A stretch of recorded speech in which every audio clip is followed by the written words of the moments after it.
আসসালামু আলাইকুম। কি অবস্থা সবার? আমরা আজকে একটু শর্ট করে নেই।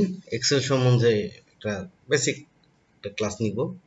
ক্লাস বলা যাবে না, এক্সেল সম্বন্ধে একটা আলোচনা। একেবারে বেসিক অ্যান্ড ফার্স্ট ক্লাস বলা যায় বা সামথিং। এক্সেলে আপনি একটা প্রথমে শিটটা ওপেন করে নিলাম। শিটটা ওপেন করার পরে আমরা এখানে কিছু ইন্টারফেস দেখতে পাচ্ছি। ফর এক্সাম্পল, এখানে হোম টুলবার, এগুলোকে বলে টুলবার। ফাইল, এটা আমি হলো 2016 ইউজ করতেছি মেবি। তারপর এখানে ইনসার্ট ফাইলে এখানে যাবতীয় যা যা আছে আমরা পরবর্তীতে ধাপে ধাপে এগুলো সব শিখবো। পেজ লেআউট, ফর্মুলা, ডাটা, এগুলো আমরা সব পরবর্তীতে শিখবো। আপাতত এক্সেল সম্বন্ধে কিছু ধারণা নেই। আমাদের মধ্যে অনেকে আছে জানিই না যে আসলে এক্সেলে কাজ কি করা যায়। Excel is huge thing. Excel is just a huge thing. Official সকল কিছু এক্সেলে। মানুষ জিজ্ঞেস করতে পারে যে এক্সেলে অফিসিয়াল কাজ কিভাবে হয়, সেটাই জাস্ট ওই প্রথম আলোচনাটা এখানে হবে। পরবর্তী আলোচনা পরবর্তী ভিডিওগুলোতে পাওয়া যাবে। তো এখানে আমরা দেখতে পাচ্ছি এই ঘর, ছোট ছোট ছোট ছোট অনেকগুলো ঘর। সেই ঘরগুলোকে বলে সেল। সেই সেলগুলো প্রচুর, মিলিয়নস অফ সেলস এখানে আছে। এখানে আমি প্রথম উইন্ডোতে খুব বেশি দেখা যাচ্ছে না, বাট দেখা যাবে আমরা যদি কার্সর দিয়ে এভাবে যেতে থাকি, মাউস দিয়ে ক্লিক করে বা সামথিং, যেতে থেকে এখানে দেখবেন বাড়তে থাকতেছে এই এই অংশগুলো। আবার পরবর্তীতে যদি আমরা নিচের দিকে নামতে চাই, সেম ফর্ম প্রসেস, যে নামতে থাকবো এগুলো বাড়তে থাকবে। এই কলামগুলোকে আমরা এখানে এক্সেলে ইন্ডিকেট করে এবিসিডি দিয়ে। পরবর্তীতে এখান থেকে যে এ বি বি এরকম বিভিন্নভাবে আসবে, এখানে আমরা দেখতে পাচ্ছি। আর এখানে যদি আমরা নিচের দিকে নামতে চাই, তাহলে নিচের দিকেও সেম।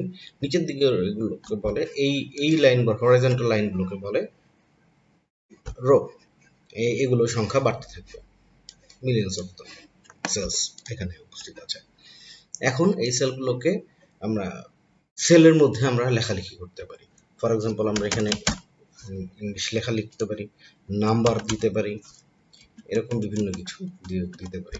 যোগ বিয়োগ গুণ ভাগ সবকিছু এখানে করা যায়। যোগ বিয়োগ গুণ ভাগ, ইভেন থাউজেন্ডস অফ থিংস। এখানে যদি আমরা এখানে একটা এই অংশটা দেখছি, এটাকে বলে হলো ফর্মুলা বা ফাংশনস। এখানে ক্লিক করলে যে সেলে আমার এখানে ক্লিক করা আছে সেই সেলের মধ্যে কিছু বেসিক ফাংশন এখানে দেয়া আছে। এছাড়াও আমরা অনলাইনে বিভিন্ন জায়গায় দেখতে পাবো বিভিন্নভাবে ফর্মুলা বসানো যায়। যে ফর্মুলা বসাবো সেই ফর্মুলা এখানে সেট হয়ে যাবে।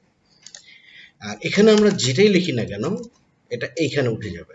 কিন্তু এইখানে ক্লিক করলে আমি এই জায়গাটা পাবো না, এই জাস্ট ওইখানে ক্লিক করলেই যাবো। ফর এক্সাম্পল, আমার একটা জায়গায় যদি লেখাটা কোনো কারণে বড় হয়, দেখা যাচ্ছে এখানে অনেকগুলো অংশ নিয়ে আছে, এই অংশটা নিলে এটা পাবো না। আমি লিখেছিলাম এই সেলে, এই সেলে গেলে আমি এই অংশটা পাবো। এখানে গিয়ে আমরা এডিট করতে পারি, এখানে গিয়েও আমরা সরাসরি চেঞ্জ করতে পারি।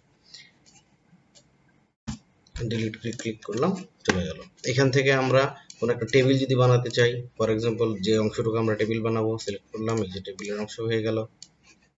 আবার রিমুভ করতে চাই, নো বর্ডার, রিমুভ করবে। আর যদি ওইভাবেও না করি, আমরা যাই করি না কেন, এটা টেবিল হিসেবেই চলে যাবে। এখন আমরা কিছু বেসিক আইডিয়া নিব।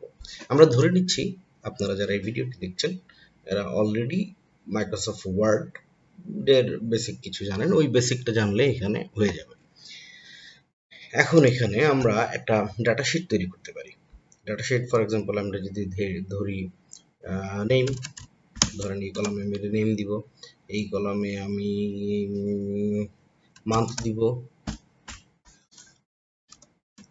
এই কলামে আমি তার স্যালারি দিব। নেম, এন্টার দিলে নিচে নামবে, কার্সর দিয়েও নিচে নামাতে পারবো, এভাবে মাউস ধরে ধরেও নিচে নামাতে পারবো, এন্টার দিয়েও নিচে নামাতে পারবো।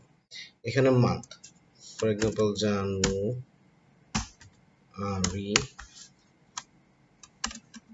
ফেব্রুয়ারি, এই প্রসেসে। এখন এটা আমরা চাইলে এইভাবে যদি আমরা আনি, দেখেন এখানে একদম এই প্রসেসটা আমি একটু পরে দেখাচ্ছি আপনাদেরকে।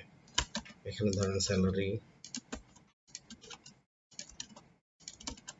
আমি জাস্ট একটা সংখ্যা জাস্ট বসায় যাচ্ছি আপনাদের বোঝার সুবিধার্থে। এখানে কি হয়, এখানে এই যে আমরা কপি করে জাস্ট ওয়ার্ডের মতোই কপি করে পেস্ট করে যেতে পারছি। এই হলো এক্সেলের কাজ। এখন কিছু বেসিক আইডিয়া। ফর এক্সাম্পল যে আমরা যেটা বললাম, ধরেন লেখা একটা আমার কোনো কারণে অনেক বড় লেখা হয়ে যাবে, কিন্তু আমার এই অংশটা পুরোটা দরকার, কিন্তু আবার এই অংশটা পুরোটা দরকার, তাহলে আমি এই তিনটা অংশ যেহেতু নিয়েছে বা যদি চারটা হয়, তাহলে এখানে ক্লিক করে এই যে মার্জ অপশনে গেলে মার্জ হয়ে যাবে। দেখেন এটা একটা সেল হিসেবে শো করতেছে, আর এগুলো কিন্তু সিঙ্গেল সিঙ্গেল সেলই আছে। এটা মার্জ, আবার মার্জ উঠাই দিতে পারবো। যদি মনে করি একটা রো এর মধ্যে আমি ওটা আসলে মার্জ করব না, কিন্তু একটার মধ্যে আমাকে দেখাতে হবে, এই যে এখানে আমি র্যাপ দিয়ে দিলাম, দেখাই দিবে। হ্যাঁ, আবার মনে করি না ওইটা ওইভাবে না, আমি এইভাবে এটা বাড়াবো, এটা এখানে বাড়ানো যাবে, সাইজ বাড়ানো যাবে, কমানো যাবে, এখানে বাড়ানো যাবে, কমানো যাবে। এই বিভিন্ন প্রসেস আছে।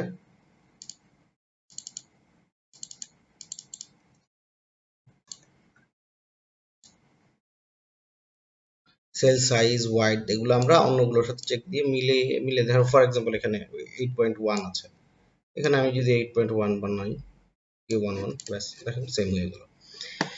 এখন কিছু অন্য কিছু আইডিয়া নিই। যেমন কোনো কিছু যদি আমরা সিরিয়াল বাই সিরিয়াল আমরা যদি এখানে বসাতে চাই, সেখানে কি হবে? ধরেন আমার কোনো একটা ডাটা আছে, সেটা সমান্তরাল ওয়ান, টু, থ্রি এরকম করে আমার 100 বসাতে হবে। কিছুই না, জাস্ট এই দুইটা বা তিনটা সিলেক্ট করে নিলেন, এই সবগুলো সিলেক্ট করে নেবেন। নেওয়ার পর এইখানে প্লাস আসবে, দেখেন এখানে একটা ছোট্ট স্কোয়ারের মতো ঘর আছে, এই ঘরে যদি আমি কার্সরটা নিয়ে যাই প্লাস হবে, এটা যদি টেনে যাই দেখেন জাস্ট সিরিয়াল এলিমেন্টটা বাড়ছে। কিন্তু যদি ওয়ান ধরে সেটাকেই যদি টানি, তাহলে জাস্ট ওয়ানটাই কপি পেস্ট হবে, কারণ সে জানে না যে এখানে আমরা সিরিয়াল বসাতে যাচ্ছি, তাকে একটা ধাপ বুঝিয়ে দিতে হবে যে আমি এখানে সিরিয়াল বসাতে চাচ্ছি। এরকম সিরিয়ালের আর কি কি আছে ফর এক্সাম্পল স্যাটারডে, এইটা মেবি নিয়ে নিবে সরাসরি, না নেয়নি, দেখছেন কপি হয়ে গেছে। স্যাটারডের পরে স্যাটারডে, সানডে, এইবার এটা ধরে এটা টেনে যাই, দেখেন এই উইক চলে আসতেছে। আবার জানুয়ারি, সেম ওয়েতে